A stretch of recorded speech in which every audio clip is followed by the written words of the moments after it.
My name is Niklas. I have a passion for adventure and I love the thrill of discovering the world. During the spring and summer of 2022, I have planned my biggest adventure to date.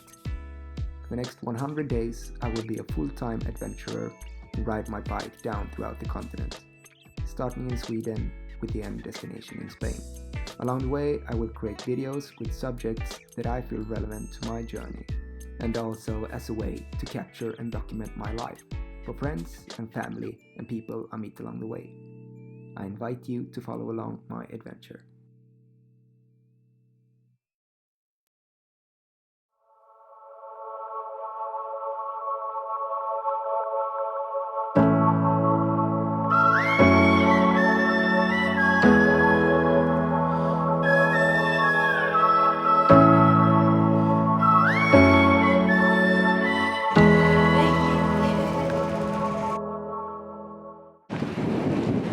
Here I am in Denmark. I just departed from the ferry that took me here, and here I can see the Danish flag waving in the wind, hopefully saying that I'm welcome here. So yesterday I crossed the border to Denmark, and I felt very alone. I was very sad for some reason, and not secure, and I miss my family and so much. So I think I took the boat over at 3:30 or something, and I had to stop and just lie down in the grass in the sun, just to become more grounded, and felt like security crept upon me again, which was good. And I found a big, like 20 person wind shelter in the forest somewhere outside Esperbæk, I think it's called. But then a family came. I think it was 3 families, a big gathering of amazing people from somewhere around Copenhagen. And I pitched my tent beside the shelter place and minded my own business. But these people were so kind-hearted. They were so interested in what I was doing, and one of the guys there, Pelle, he had even himself done bikepacking touring adventures, one across the entire USA and one from Nordkapp, highest point in Norway, down to Copenhagen. And yeah, they were so kind people. And I think the security that I was lacking, they provided me, and it felt really good.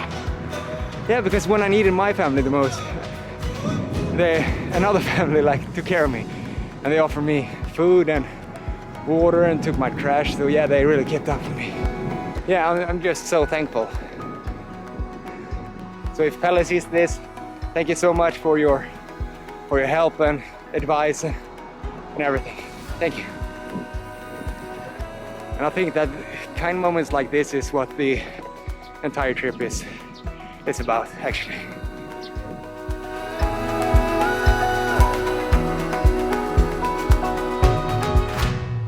So I'm standing here brushing my teeth on the road, and on the roadside I hear a large sound coming towards me somewhere from behind this bush, and it sounded like a flock of wild geese, when they come in a group and they just make this sound. But apparently it was 15 Danish women cycling in a row and just chattering with each other. I thought it was kind of funny. So apparently here in Denmark, all the cyclists are traveling in group, like some sort of animal. I think I'm a lone wolf right now.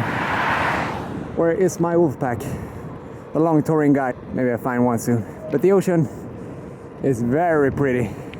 Even though if I had a small breakfast, feels like I can keep on rolling all the way to Spain with this view. Hi, Goose! So when I was riding, I felt something hit my foot. And I looked down, and it seems like I forgot my key inside the lock. which might not be so much, but it's easily that it's just popping out. It happens to me at home, and I ended up searching for the keys for 2 hours. It was kind of embarrassing, but I only got 2 of these, so I have to be more considerate. So lessons learned.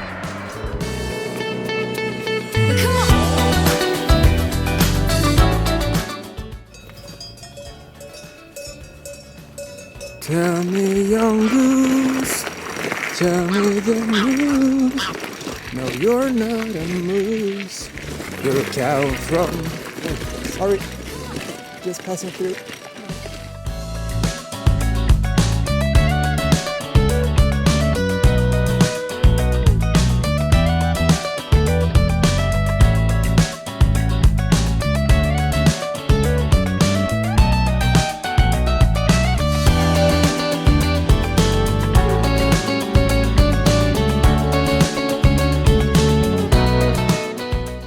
Hi, Mr. Ducky. You come to join my little tent?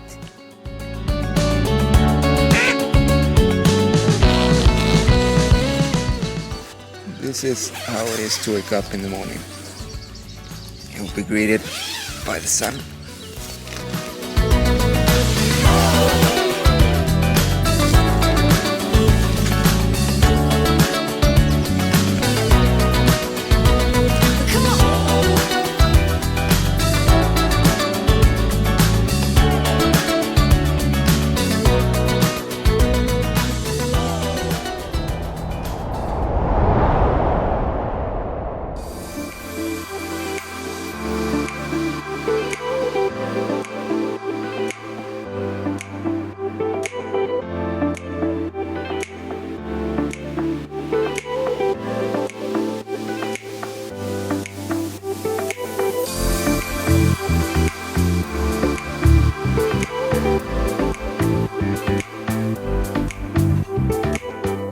So the route I am following includes a ferry from Bogö to Stubbekoping. This is the only way for cyclists to cross the water, except for a bridge to the west. But this is an European highway. The time that I am traveling this route is during the low season, so there were just 2 ferries departing a day. That meant that I had 2.5 hours to wait for the ferry, which was fine by me. But... So the ferry never came to Bogö, so now I have ordered a taxi and bike to the motorway, which I at first tried to cross, but then I realized that no, this is not gonna happen. So I ordered a taxi, and yeah, it will come in 20 minutes. So yeah, unexpected things, they happen along the way. They really do. Right now I've wasted like 4 hours just by waiting.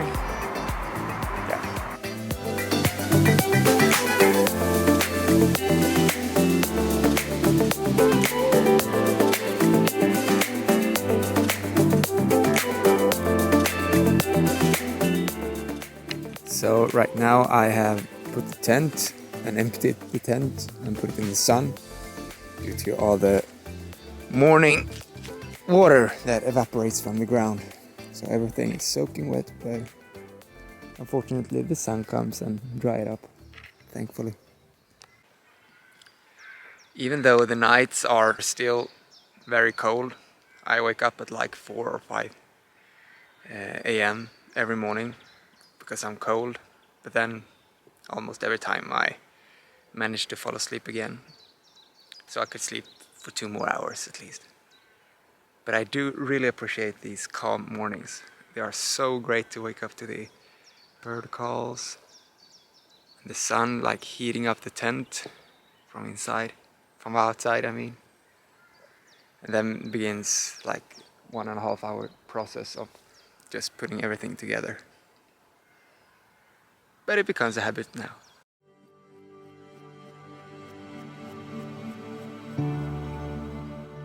The concept of time, with a past, present, and a future, has always created a problem for me. It has limited my ability to be present and appreciate what's here and now. When I'm on a vacation, I unconsciously tend to count down the days until it's over and I'm back home again. When I experience a beautiful moment, such as a sunset, I tend to think, how do I capture this moment to relive it later, like in a photograph. And afterwards, I tend to look back and regret that I didn't enjoy it while there, in the past. But now, on this journey, I have a challenge to erase the concept of past and future, and even the concept of time. The only thing that truly exists is now. The only thing that truly exists is the present moment, so why not be there and enjoy it?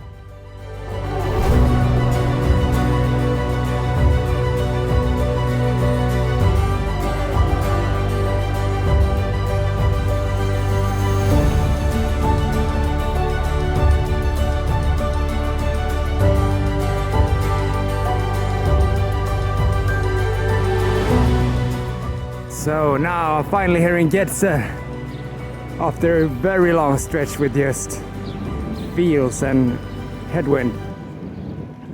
So I'm ready for you, Germany. Hopefully you have not so much headwind. Tailwind is okay.